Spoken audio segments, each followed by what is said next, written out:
Yeah, it took me about 6 months to adjust. Yeah, I actually maybe kind of hated it at first, but then I kind of got used to it. Yeah, honestly, I couldn't go back to the way it's done in the United States anymore. Yeah, I really feel weird when I go back and try to sit at the table and know what to do. Yeah, so of course today we are talking about dining out in the United States versus dining out in Denmark. If you're new here, my name is Derek, this is Mike, and we're Americans living in Denmark since 2017. And when we first moved to Denmark, we definitely found that going out to eat was quite a bit different than in the United States. Yeah, I mean, you think something as simple as dining out, it's going to be kind of universal. I mean, you go, you sit at a table, you get some food, but there's definitely some differences that we experience, and we're going to take you through them today. We're going to do it in the format of a meal. So first we're going to start by talking about what you have to prepare for before you go to the restaurant. Then what's going to happen during the meal while you're at the restaurant. And then, of course, what happens at the end of the meal. You'll be surprised how many differences there are. Yeah, so we're going to talk about what's better, what's worse, what we still can't get used to, and what we love. So let's get into it. One of the big things that we've noticed living here in Denmark, especially here in Copenhagen, is the way that you eat and the way that the restaurants are here is very different than we're used to in the US. I mean, in the States, it'd be very common for us on, say, a Wednesday night to be like, I don't really feel like cooking. Let's go out to eat. There's a lot of more mid-range options you can go out to and maybe dine for $20, $25 US a head. And you don't have that quite as much in Denmark. There may be some cafes that are more for like lunch fare. It's a little bit cheaper, but dining out tends to be more of a special occasion thing. The restaurants tend to be a little bit more expensive, and you're not going to do it just on a whim. It's going to be something that you're planning out to do. Yeah, and speaking of before you go out to eat, one thing that you really need to do is make a reservation. So we've talked about it on our channel before, but Danes tend to be very punctual and very timely people. They're also big planners, so that means that you're going to be competing with a lot of others who are trying to get a table at a restaurant. Now your reservation is also going to be for maybe 2 hours or a 3-hour time window. So you're going to really have to be specific and make sure that you also show up to your restaurant on time for your reservation. Yeah, the whole reservation thing, I mean, obviously in the US, especially at nicer restaurants, you'll get a reservation ahead or use one of the apps, just like you can here in Denmark, to reserve yourself a table. But one of the things that obviously was really common in the US was being at, say, more of a pub type place. And maybe you're having a beer, you had to order some food, or you just wander into one of those more kind of chain or mid-scale type restaurants. And maybe they'd even say, oh, we don't have a table right now, but I can put you on a list. It'll be ready in 20 minutes. And you go sit at the bar and have a drink, maybe get an appetizer. There aren't places like that. The restaurants tend to be a little bit smaller here in Denmark than we're used to in the US. There's fewer tables. So again, you have to get a reservation, and you may have just tried to walk up to places, have no ability to get a table at all that night. Yeah, we definitely have had some people come to visit us, and they're a little bit surprised that maybe they'll arrive a bit later in the evening, like 7 o'clock, 8 o'clock at night. And we'll say, we really need to go out now if you want to get any kind of food that isn't street food. If you want to go somewhere to sit down, you're pretty much going to have to do that and do it pretty quickly. So in the US, people aren't as used to having to plan that far ahead or have maybe some limited options by a certain day of the week or a certain hour of the day as far as where they can go to eat. There's almost something like a pub or a mid-range option that you can go to until maybe midnight or later. Yeah, we found a couple times where we tried to find food late, especially in the summertime when you're out on the harbor or whatever else, and your only options tend to be fast food after about 10 o'clock or so. Yeah, but that's also where I think this comes in Danish culture a lot too, is that people definitely have a preference for eating at home. And that's something that we've definitely taken up since we've moved here as well. It's definitely changed us. Absolutely. Yeah, and we can prove it. Since we moved to Denmark, we've definitely started to dine out a lot less often compared to when we lived in the United States. Like a lot of families in Denmark, we of course enjoy a nice meal out, but it's more for a special occasion now than for an average weeknight. In fact, we've actually gotten really fond of cooking at home. It helps us with our monthly budget, but it also helps us to be more nutritious and keep better eating habits. We also enjoy the chance to spend a little bit of time together each week as we prepare our meals, and we have a little help from HelloFresh, who is the sponsor of today's video. Tonight, we're actually preparing a sweet and sour pork bowl with sesame rice. We get weekly delivery with them with everything we need to create restaurant quality meals at home. And it's an easy to follow recipe card that comes with also ingredients that are fresh and delicious. Yeah, it saves us time, plus it helps us stick to a food budget nutrition plan, and honestly, the food is super delicious. We're super happy with HelloFresh as part of our meal planning and dining routine, and we think you will be as well. And that's why we partnered with them to help provide you and our community with a great deal to try HelloFresh. Click the link below And you can use our code ROBE765 to get 30% off your first 2 boxes, 10% off your third and fourth box, and up to a total of 765 Danish krone off your first 4 boxes. Yeah, I actually love that when the week comes around, I have like 20 recipes to pick from on HelloFresh.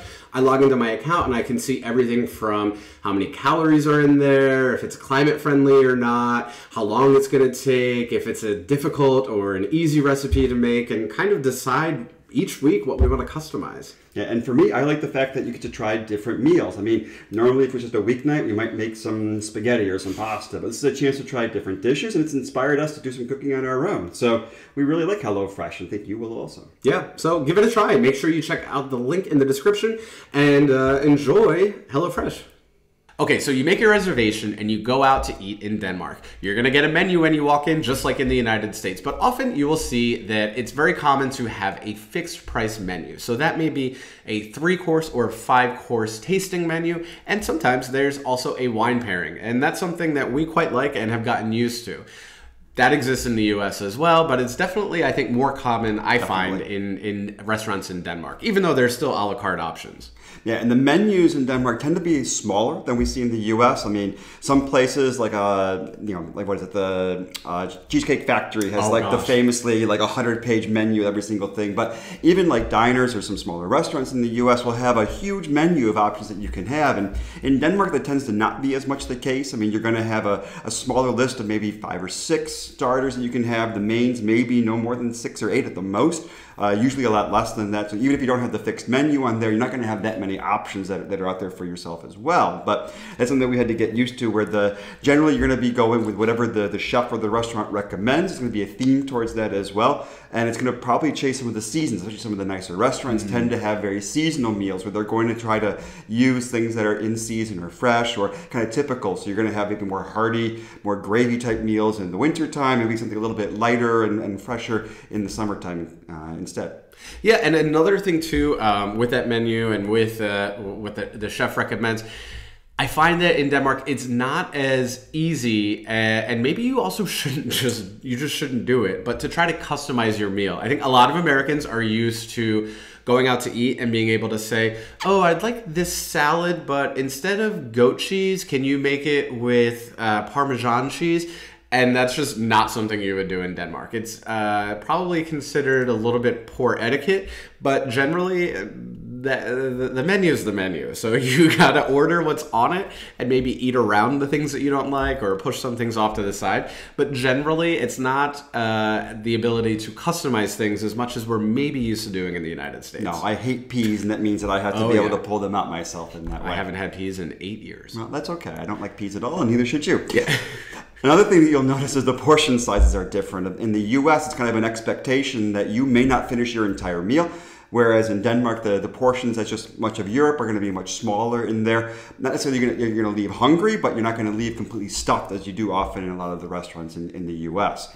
One of the other fun things that I do like about dining out in Denmark, we did mention that it's a lot of times it's for a special occasion. And the little flag we have here, if it's someone's birthday or some special occasion, they'll have a nice Danish flag for you on the table as well to show that you're celebrating that special day. Whether you're Danish or not, you're going to get one of these on your table. It's a great little tradition. We love it. Yeah.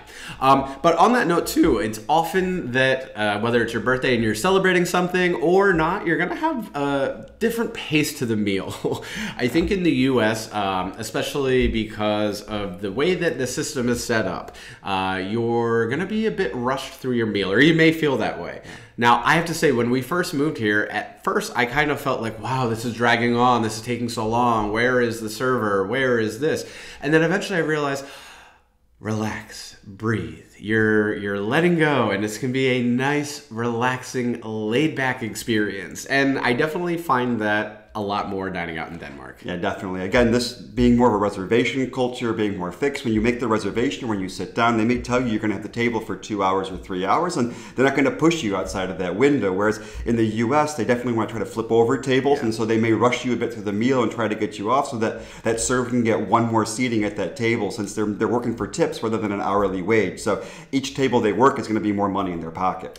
Yeah, you definitely feel in the United States that things are basically set up to get as many people through as many meals as you can, where in Denmark, it's more just the experience they're providing for you. And, it's kind of at your own pace. I actually like it a lot more now. This is something that took some getting used to. Absolutely. But I absolutely couldn't go back. And when I do go back to the United States, I get a bit of reverse culture shock around this. Absolutely. And speaking of the server, though, it's very common in the U.S., and anyone who's traveled there knows that when you sit down, someone's going to come over and say, "Hi, my name is Emily. I'll be your server today," as if you have a new best friend for the next 2 hours of your dining experience. In Denmark, you're going to have probably a different person seat you, take your order, deliver your food, and deliver the bill, because the servers are all more or less interchangeable. And since they all wear dark outfits here anyways, it's just going to be whoever walks by and you go grab them. Yeah. I think at first it seemed kind of rude here because you sometimes have to flag down the server when you need the bill or you need something or whatever else. Subtly. Not ridiculously, but in the U.S., it's a little bit rude because, the server's going to be by in 2 minutes anyways to see if everything's okay with your meal. So you don't really have to worry about that. Whereas in Denmark, it's okay for you to flag them down if you need something on the side or maybe something was missing that was brought over. That's totally okay. Yeah. So you're definitely going to get maybe many different people. You might have Emily and then Emil and then somebody else to clear your plate. And it's completely normal, but you don't have that kind of clingy server, I'm your new best friend kind of thing. And that I also prefer here now too. It took a little bit of getting used to, but I definitely prefer it. One of the differences is going to be different cuisines. In a major city like Copenhagen, just like in bigger cities in the U.S., you're going to have a whole range of different cuisines that you have. Though here in Denmark, one of the uniquenesses is that whole new Nordic tradition that we've spoken about before, where it's kind of a back to basics and back to the roots concept of being able to use some of the local types of food that were here for the ancestors long ago, with kind of native seasonings and native dishes and native meats and things like that to make the meal. That's quite popular here. To have a new Nordic meal. All right, we've made our reservation. We've gone out to eat. We've figured out how menus work. We've gone through with all of our different servers in Denmark now, and we can compare that to the system in the US as well. Now the bill's going to come, and it's a bit different in Denmark than it was for us in the United States. When the bill comes in Denmark, you know exactly what it's going to be. You might have a 300 krona 3-course meal, and you know that when that bill comes, it's 300 kroner. If you also get a wine pairing that's 200 kroner, then you know it's going to be a 500 kroner bill. But in the US, good luck trying to figure out what you're going to pay at the end. Yeah, and the reason is because they're going to put sales tax on separately at the end. So if you got yourself a $15 entree, then you're going to have to pay the sales tax on that at the end. And it might be different from one state to the next. It is. It might be 8%, 6%, 5%, whatever it may be. It's going to be different. The other big difference is what's known famously in the U.S., which is that you have to tip. And it's not a small tip like a lot of places in Europe. The expectation is you're going to leave about 20%. Again, the reason why I think 25 now because of inflation, but I don't know. Yeah, you want to leave a good tip because this is how your server lives. They're only going to generally get paid maybe a couple dollars an hour as a base pay, but they live off these tips because that's going to be how they pay their rent and pay their bills and everything else. So if you forget to tip in the U.S., it basically means that the server worked for free. It's not just that you didn't like their service. Yeah, and look, I am right there with you. I bet a lot of people are turning red and thinking, gosh, I hate tipping. It's so stupid. Why is the system this way? I agree. A lot of people agree. And I think a lot of Americans agree too, even the people that work in the restaurant industry. But tipping is basically, that's the system that's there. And it is changing a bit. A lot of states have much higher wages that they pay that are probably on par with the labor unions in Denmark. But yeah, generally in Denmark, though, you aren't going to tip. It's something that you can do. You certainly can if you feel like you've received exceptional service and you want to leave something a little bit extra. By all means, you can do that. But generally, there's sometimes even options where you go to pay and it's just, bloop, I'm paying, and you don't even have the option to tip. And sometimes Exactly. You have to chase them down if you do want to tip. Exactly. And with that's one of the key differences too, is if you're paying by a credit card in Denmark, they'll come over with the card machine, you go bloop, and you're all done. Whereas in the US, it's kind of a little more of a back and forth. They bring over the bill, you put your credit card in there, they run the credit card, they bring it back, you put down how much you're going to tip, and then finally you're done with the whole song and dance. Also makes it easier in Denmark if you're going to be out with a group of people and you're going to split the bill. It's very common and very much accepted. Well, where you can go in on the whole bill and say, okay, I pay for this and this and this, and then you pay your portion, and it just goes down the bill that way. Whereas in the U.S., it's not quite encouraged, and a lot of restaurants will even say that they'll take no more than 2 credit cards or something like that to discourage splitting the bill. Yeah, and in Denmark, it's very easy to split the bill and not a problem that way.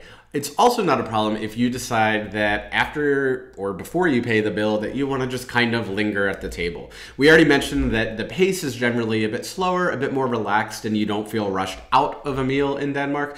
But again, you've got that table reservation, whether it's a 2-hour, 3-hour table reservation. You could sit there and kind of let the food digest for 15 minutes and then decide, oh, I think I will have an espresso now. Mm-hmm. Or maybe, oh, I'd actually like to order a dessert now that I've given it a little time. And that's perfectly okay. Whereas in the US, sometimes I've had this experience where as soon as I say that I don't want dessert, the server says, oh, here you go. I actually printed your check for you, just in case you didn't want dessert. But I'm not rushing you out. I'll take this whenever you're ready. It's like, you are rushing me out, and you want me and you want me to leave so you can flip this table and get another tip. I understand how it works. But and at the end of the meal, too, it's pretty common in the U.S. If you didn't finish everything that was on your plate, you can actually take it with you. We call it a doggy bag. I don't know why it's called that, but it is. It's very common if you have, a little bit of your meal left over. They have containers in the back and can go ahead and pack it away, and you can take it away and have it for lunch the next day. It's very socially acceptable, too. It's not as if it's kind of like déclassé to kind of walk away with food. It's very normal and very common, in fact. Yeah, and you could do that in Denmark. It's not that you wouldn't be able to take something home if you didn't finish it, but often, again, the portions are going to be a bit smaller. They're basically designed so that you're not leaving anything on your plate, whereas I think in the US, they're generally designed to give you a lot so that you take some home. I actually worked in the restaurant industry in the U.S. various times growing up, and in some of the restaurants I worked in, it was very typical to have to-go boxes and just containers stacked in the back because you knew that when you were clearing the plates, somebody was going to be taking home most of it. In fact, sometimes, you basically go in ordering knowing that you're going to take some home, and you might say, oh, that'll be my lunch tomorrow. But my mom does that all the time. Yeah. But again, these are all generalizations and things that we've seen as we've been living in Denmark. But if you want to see 12 things that Americans first noticed when they moved to Denmark, besides going out to eat, you can watch this video right here and check out some of those. And thanks for watching, everybody. Hi.